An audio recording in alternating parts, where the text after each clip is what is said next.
Okay guys, so apologies for the sound, it's the heater in the background, but I'm sure you can hear me. And just want to talk about brakes. So on the 6,000 mile service schedule, inspect brake fluid, okay? That's what I'm going to do today. I'm going to check the fluid, I'm going to give you a couple of tips, and hopefully it'll be straightforward. So in terms of the brakes overall, I've done a visual inspection, I've checked all the cables, there's no kinks, there's no leaks, everything looks good. Visually inspected the brake pads, looks like they've got a fair bit of life left in them, and I've done a bit of research online, and they say that the average motorbike brake pad, now obviously it varies on your riding conditions and how you use the brakes, but 10 to 20,000 miles is not uncommon.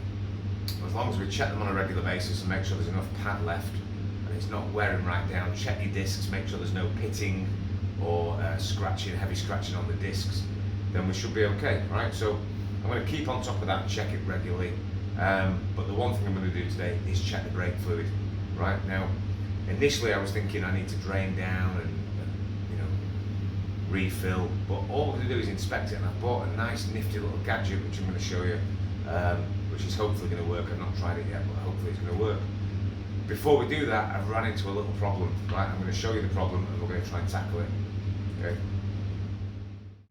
So what I'm going to do is try and take off the tops. Now you see here, okay, going back to when I first got the scoots, before I even started doing these videos, the brakes was one of the first things I tried to check, and out of all 4 screws that are holding them on, only one of them is decent, right? The others are starting to get mangled, okay? So that's the first problem, is I can only undo one of them, right? The other 3 are completely cream crackered. So what we're going to do is have a little go with the nice little gizmo that I've got from my domestic toolkit, which I've used before. I'm going to put the camera back on the tripod and I'll show you what it is. Okay, so it's a screw extractor drill bit, okay? This side is the drill. We drill the screw out with that, and then we put this in and we put it on reverse, right, very, very slowly, and that should extract the screw. I've used these before just around the house, so I'm hoping this is going to work on our reservoirs. Let's set the camera up there so we can see this.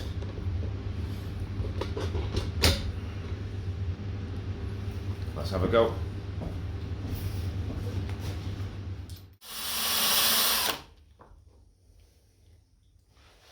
Switch the head to the extractor side. Keep it on reverse.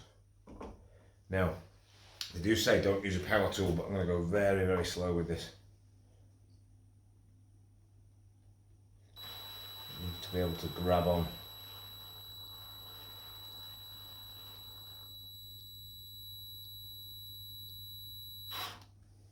Not there yet. We'll go back in with the drill a little bit. Drill it some more.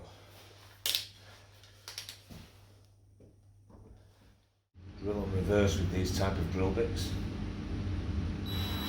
Drill in on reverse.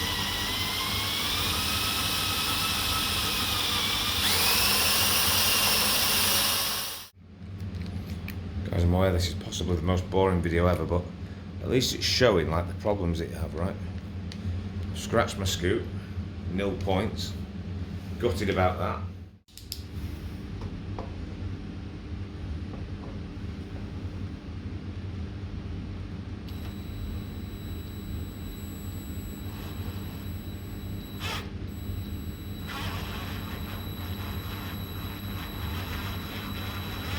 Got it, got it. So you can use a power tool, you've just got to be very, very slow with it, very careful. Got it out, guys. Perfect. Check this out, I just wanted to share this, this is so cool. Ordered some little replacement screws for the brake reservoirs on eBay, I think it was, right? eBay. And they come from this company called Cable Store. It was either eBay or Amazon, but I think it was eBay. But it comes in this little envelope. Now look, postage stamps, 1p, 2p, 10p. Who does that these days, right? People just stick a first class or a second class stamp on, but this guy's got the individual stamps to make up the postage. and then a hand printed envelope, right, with a little colour printed picture on there, stuck on with sellotape over the top, right? Really cool. I thought that was really like old school. Thank you for your custom. And yeah, auto electrical and other parts delivered to your door. So yeah, good to see that old school still exists. So they're replacement screws for the brake reservoirs. Okay. See, that's how they should undo. Look, straightforward, no messing. Okay. Should be that easy. Now, don't want to get any brake fluid on the scoot. I believe it's highly corrosive. So, just take care not to get that on the scoot. Put them to one side on some paper. Right, so I've got that down the back. Now, we're going to pry this off. We're going to try not to get any liquid on the scoot. So what have we got there? We've got that, and then we've got some sort of cap there, like a plastic cap in between the two. You see that? So I'm going to pop that in there so I know where it goes. Now the brake fluid, we've got another cap of some kind there. We've got like a rubber insert. I've got extracting that with this pair of scissors. Again, I don't want to touch it. I don't want to get any on the scoot itself. Okay. So guys, look at that. The fluid is full. It's perfectly full, in fact. Now, what I've got here is I've got a little gizmo, right? Got this off Amazon, and all we do is we stick them two prongs into the reservoir, and then we press the end button here. Okay. Try to get that in shot. So depending on where it lights up, it'll tell us whether it's got any water in the brake fluid, right? And it'll tell us whether it needs replacing. So if it's 0%, less than 1%, to 1% to 2% or 3% or more water in the brake fluid. If it's 3% or more, we definitely need to change it because it's dangerous, right? So I'm going to stick that in there. We've got that in view. Try and get the whole thing in view.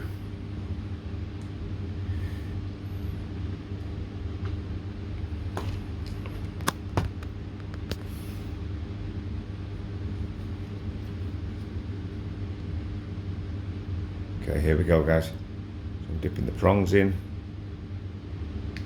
and I'm pressing. So what does that tell us? 3%. Does that mean it? Yeah, look, it is changing, guys. Look. So we've got more than 3% water in the brake fluid, which means it's unsafe and we need to change it straight away. You see that? Turn it off, turn it on. It's out of the fluid, it's in the fluid. Guys, you see them red lights? So this tool is invaluable.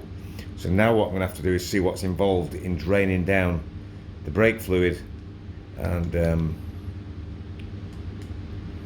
replacing it. Now I have got some brake fluid which I bought just in case, but that's really interesting, guys. A really good tool for checking your brake fluid, making sure we don't drip it on the scoop.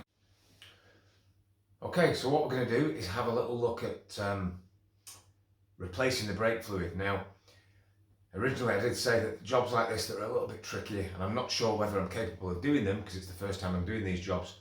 I've got to be really careful. The brakes are mega important, it goes without saying. So what I'm going to do is I'm going to attempt to do it myself. If afterwards I feel like the brakes aren't performing correctly, like I've made a mistake, I will take it straight to a dealer and get it sorted, okay, by someone who's a professional, because brakes are not to be messed around with. So I don't want anybody watching this video thinking this is how it's meant to be done. It's just me having a go, right? You do with the information what you want, but hopefully you can see any mistakes that I make, and it's the comments section from more experienced people that is the gold dust on this channel, all right? That's what you've got to bear in mind. So I'm going to give it a go. What we've got to do is, it's not a question of draining down and replacing, it's a question of flushing the brake system whilst not getting any air into it, okay? Now these Royal alloys, In one of my earlier videos, I referred to it as front brake and rear brake. It's not, it's a front brake and a combined brake, which means that your right-hand brake lever is your front brake. That's fed from the reservoir on the right-hand side. The left-hand brake lever is your combined brake, which operates the back brake, and then it also activates the front brake at the same time. And all of that is done on the left-hand side with the left lever and the left-hand reservoir, okay? So I'm just going to bring the camera in a little closer and tell you what I've discovered so far about the braking system. Might be useful to some of you. It's certainly been an education to me so far. Okay, so looking at the front wheel, you'll see that we've got the brake caliper down here. We've got two cables, two feeds, if you like, that come down here. Okay, and we've also got two bleed nipples. We've got one at the top there and one down at the side here. Okay, and this cable here, the one at the back, that's coming from the front. That one there is coming from the front brake reservoir. Okay, so that's the front brake feeds in at the top, and it operates the top portion of the caliper there. Okay, this one that comes down here at the back is the combined braking system feed. Okay, and that feeds in a bit lower down. Okay, so this is activated when the rear brake is activated, and it sends a little bit of the braking force, I suppose you'd call it. Obviously, I'm not being technical on this. This is just my basic understanding of it. But when the rear brake is activated, it activates this proportionately as well. So like 100% of the back brake, and I think it's something like 30% of the front brake is activated. Okay, so we're going to need to bleed both of those, the front brake and the combined braking system down here. Okay, so that cable at the back there, the one at the back, is fed from the right-hand side reservoir, activated by your right-hand lever, and the one slightly to the fore here is your combined braking system, and that's fed from here. Right, so if we move down the scooter on the left-hand side, there's some sort of mixing valve or port here, and it's got three connections, right? So one here, and if we look underneath, it's got one coming out the other side as well, and that one there, that goes to feed your back brake. Okay, so I've no idea which way around these are, but one of these will be one of these will be coming from the reservoir on the left-hand side of the handlebars, from the reservoir, and one will be going back to the front brake, okay, if that makes sense. So this little thing here, I'm guessing it's some sort of valve or port that operates, that's like the heart of the combined braking system, by the look of it, from what I'm guessing. And yeah, one of these will feed the combined system on the front brake, and one will be the feed from the reservoir on the left-hand side of the handlebars. All right. And then on the back wheel, we've got the brake there. That's just got one nipple at the top to bleed it from, and one line in. Okay, so that should be straightforward. Now, the question is, this thing here has also got a little nipple on it. So do we need to bleed that as well? I've no idea. I've looked for videos online, can't find anything that resembles this. But I've got a rough idea of what we're doing now. I'm going to give it a go and see how we get on. Okay. Okay, so as well as our brake fluid, we're going to need a syringe. Okay, I've learnt this technique off a guy on YouTube called Robots, American guy who does Vespa servicing. Got some really good content on his channel. Okay, so we've got a 60mm syringe. We've got some plastic tube. I think that's about 5 or 6mm internal diameter, not sure. And then I've got an 8mm spanner there, closed-ended spanner. Okay. So first thing I'm going to do is try and draw the old brake fluid out of the reservoir with this, and then dispose of it in a container. You need a container to put it into as well. And then I'm going to come down here and we're going to do this. Okay, we're going to try and feed the new fluid through whilst draining the old fluid off without getting any air in it. Right, that's the key. Okay, so to make the filling process easier, we're going to take our brake fluid, our brand new brake fluid that's never been opened. Okay, you never want to use brake fluid that's already been opened, okay, because it does go off, and that's the whole reason that you need to change your brake fluid, is because it absorbs moisture. Okay, I'll try and get into this. So they say it needs replacing like every year, every 2 years. Just going to make a little hole in there so we can control the flow of it. And I'm going to fill this little filler bottle that's got a pointed spout on it, and that's going to make it easier to get the fluid into the reservoirs neatly without spilling it everywhere.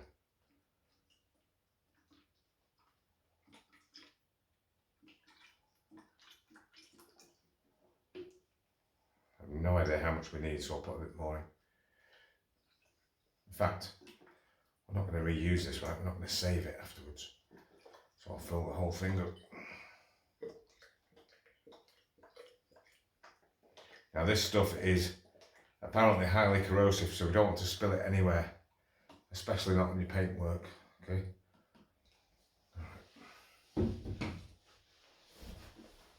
Looks like a sample. And put this on top. That's just like a little squeezy bottle, like a ketchup bottle, okay? Sauce bottle. There we go, and that's going to make it easier to pour it into the reservoir. Dot 4 brake fluid, brand new, fresh. Okay, so we're going to take off the front brake reservoir lid. Okay, you can see what I've done here as well. I've just covered it in towels and blue roll, just in case we get any drips. It's highly corrosive, so we don't want it dripping anywhere. Okay, I'm going to take off that little plastic lid that's underneath. Pop that in there, and then in there we've got like a little rubber insert there that just sits on the top, so we're going to try and withdraw that without ripping it everywhere.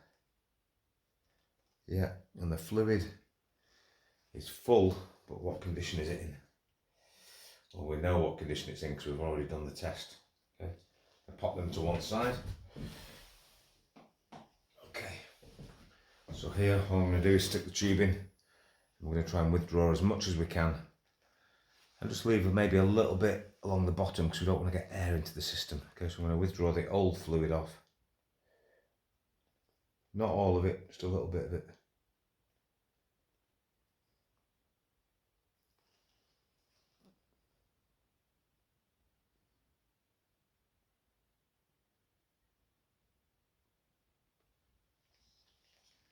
Okay, so that's not much, right? It's hardly any. But the reservoir now is about a third full. There's just a little in the bottom. Okay.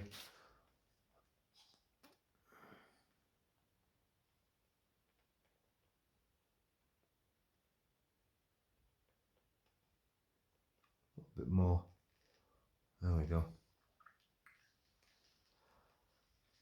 Making sure it doesn't drip everywhere. Be really careful with this, okay? I'm going to dispose of that and squirt it into my bottle that I'm going to dispose of afterwards. And get this in without it squirting everywhere.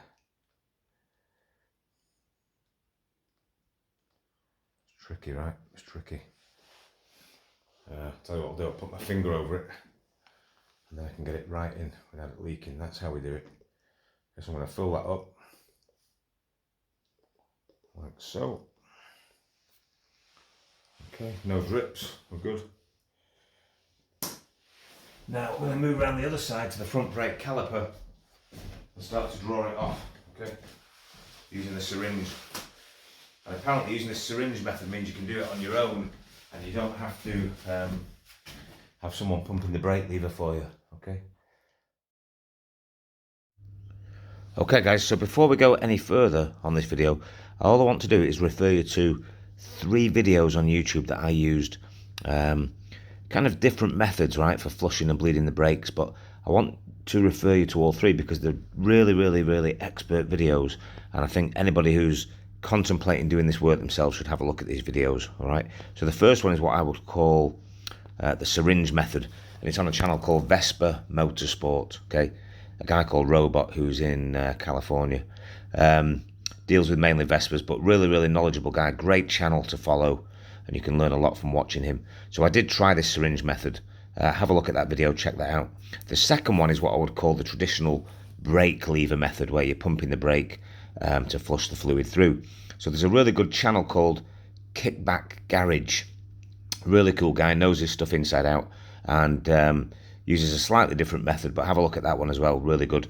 And the third one is what I would consider a fine-tuning method, okay? Tying your brake levers to get any final air bubbles out and leaving it overnight. So I checked this guy out, again, pretty knowledgeable, and read the comments on this one as well, because there's some interesting comments down there on his channel. But I did use a combination of all three, so I didn't get it perfect. I'm going to let the video run and you can see my mistakes, but I do think that if you're considering doing this, check out those three resources, which I found really helpful. And somehow I did manage to end up flushing the system with no air, and everything was all right. But carry on watching if you want to, and don't forget to check those guys out. Okay. There you go. You can see the old fluid is coming through from the front brake. Okay, I'm going to tighten that up and just check how much that's drawn off the front reservoir, just so I get an idea.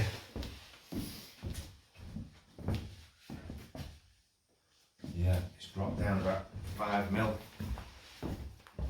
Draw a little bit more off, so I'm going to crack it open. Draw a little more.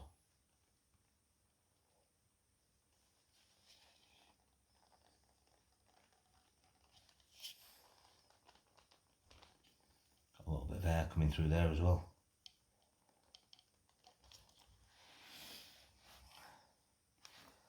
Close it.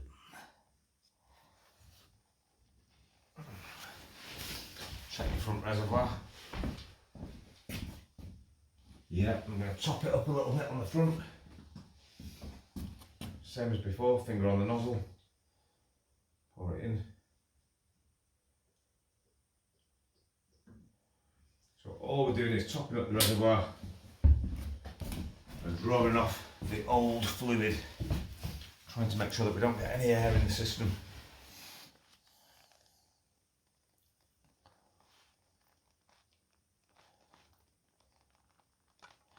Now, have I done something wrong here? Because I seem to be getting a lot of air and not much fluid. As if I messed up.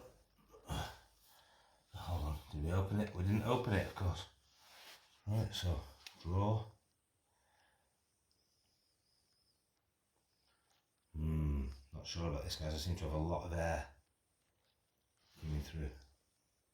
So after doing a little more research, I discovered that the air that's coming through the syringe tube can actually enter around the bleed nut when you crack it open. Air can come in there into the hose, so that's possibly what happened. I'm not sure. But at this stage I was panicking a little bit. I pumped air into it. Look at the air there. Check that. Check it at the other end again. Yeah, there's still lots in the reservoir. Crack it open again. Open. So I just kept repeating the process and filled the reservoir probably 4 times in total and flushed it through. And as you can see, there's a fair bit of fluid now coming through. Fluid there, right? A lot of fluid coming through. That to me looks like the same colour as the new fluid. Doesn't look any different. So I'd say we've probably done it there. My only concern is the air. Just draw a little more through and see if we can get that coming through.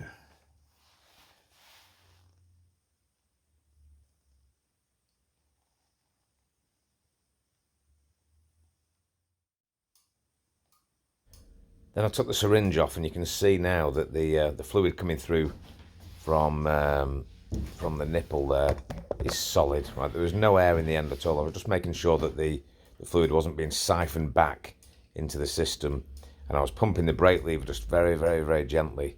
So there was no air coming in at the reservoir end, and I was making sure that there was no air being siphoned back in. Just pumping it through very gently, and it was solid fluid with no air in the end. So I was quite pleased with that.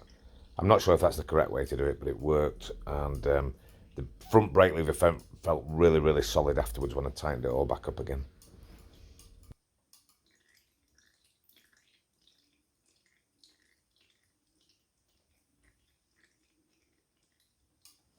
I think that is definitely the way to do it. Instead of using the syringe, just to pump it through and make sure that we never let it run dry at the reservoir, okay? Because now we're getting no air bubbles, it's all fluid coming through. And I'm confident that that is good, okay? So for the combined braking system, I just repeated that whole process. I did it on the rear caliper, on the bleed nipple on the rear brake, and then I did it again on the horizontal nipple on the front brake for the combined braking system. So no major mishaps, got the fluid coming through with minimal air bubbles, and both brake levers in the end felt really good, really solid.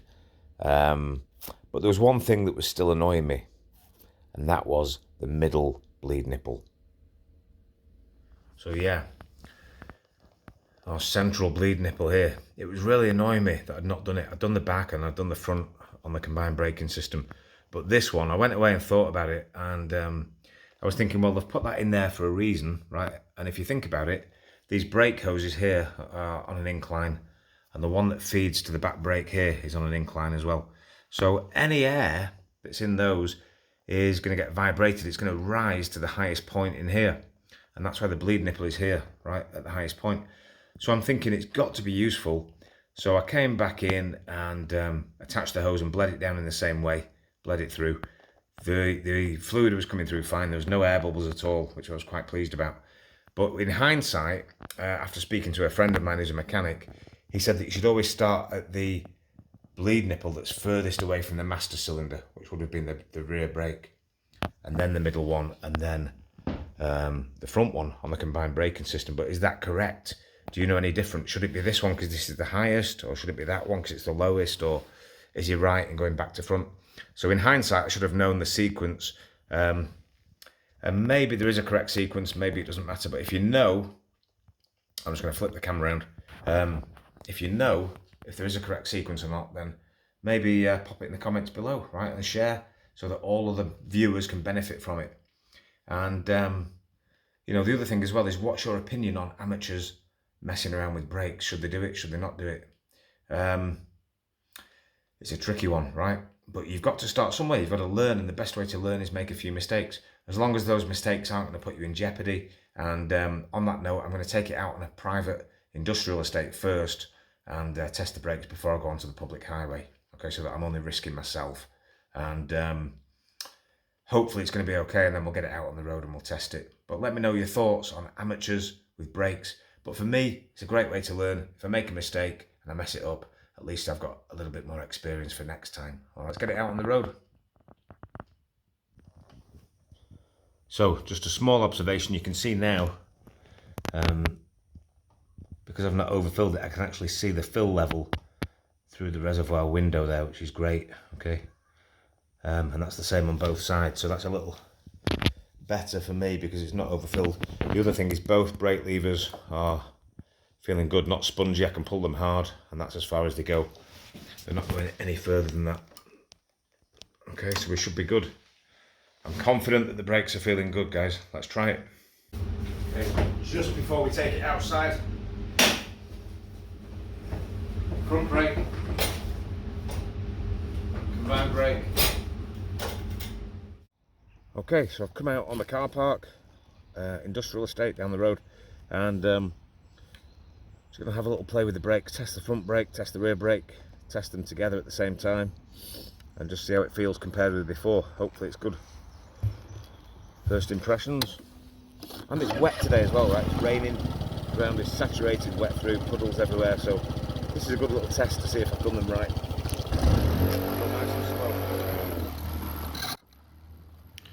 Okay, so on the industrial estate, both brakes felt great, but the front brake just felt a little bit tighter than the combined brake.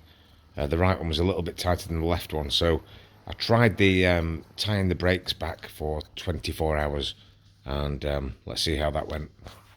Okay, so just in case there is any air left in the system, using the technique from that third video I posted earlier on, and all I'm doing here is tying back the brakes, leave them overnight, and hopefully tomorrow they will feel firm as a rock.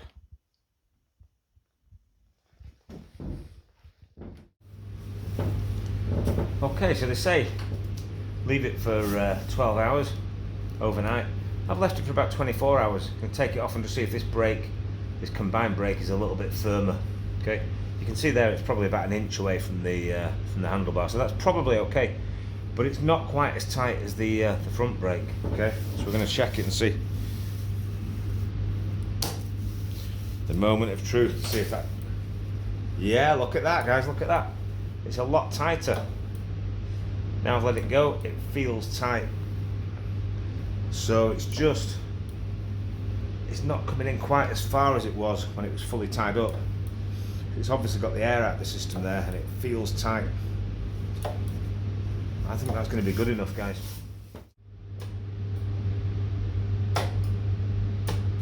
Both levers feeling really tight and firm, not spongy at all. So I'm feeling pleased with that, guys. Time to test it on the road. Okay guys, so I've done a quick car park test. They feel great. They feel really tight, very responsive, no sponginess, and very, very sharp indeed. So I'm really, really pleased. So I've come out on the road. Not going to go on any major roads just yet. I'm just going to go up the lane and just check it again before we get onto any major roads. But yeah, feeling really good, guys. I'm pleased with it, and I'm pleased I've not made any major mistakes. Although my technique of or my mix of techniques for purging the new fluid through were probably not perfect, I think I've done it successfully without managing to get any major air locks in the system. And now I know a little bit more before next time I do it, you know. So next time I do it, I'll be a little bit more clued up. And that's all this channel is about, is learning as we go and making a few mistakes, learning from our errors, because nobody knows everything. I'm going to try it here. Combined brakes. Yeah, feels good. Got to be careful today because it's wet. It's been raining heavily, so the floor's very wet and greasy. Probably not the best time to try out your new brakes or new brake fluid. But yeah, they feel good. They feel responsive. Front brake. Combined brake. Yeah, feels great. Just watch out for that water. So we're coming downhill now. Check the brakes again. Yep, sharp, responsive. No squeals. Both brakes together feel great. Even in the wet, which is what we want, right? Back brake feels good, not spongy at all. Or should I say, the combined brake. So yeah guys, I'm pleased with that. Hope you found it useful, and now brake fluid holds no fear for me. Tackle your fears guys, but be safe doing it. So yeah guys, I've been up the lane. The brakes felt great. I've come out on the main road and they feel really good, really responsive. And look at this guys, a weather window, a little bit of sun. It's very wet on the ground, but the sun is shining and it feels amazing just to be out on the scoot after all these weeks of, or what seems like weeks of rain. So happy days guys, spring is on its way, woohoo! And the brakes are feeling good. And of course the brakes were good before, right? There was nothing up with them, it's just routine maintenance. And I'm glad I've tackled it, I'm glad I've done it. But guys, looking forward to spring so much. Thanks for watching, and don't forget to subscribe. Woohoo! Sunshine!